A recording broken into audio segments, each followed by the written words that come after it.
Assalamu alaikum wa rahmatullahi wa barakatuh.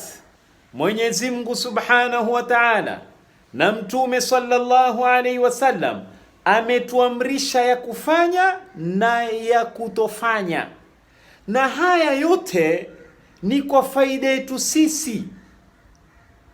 Mwenyezi Mungu Subhanahu wa Ta'ala si kwamba ametuonea wala Mtume ametuonea.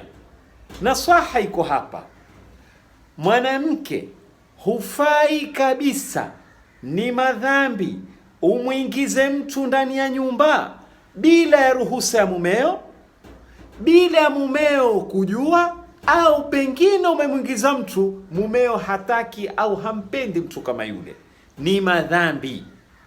Na mfano huu pia kwa wanaume pia ndani ya nyumba, kwa kuwa nyumba imenasibishwa ni mke yake, basi vile mwanamume naye hufai kumwingiza mtu ambaye kwamba mkeo pengine hamtaki au hamjui, au pengine yule mke hayuko radhi.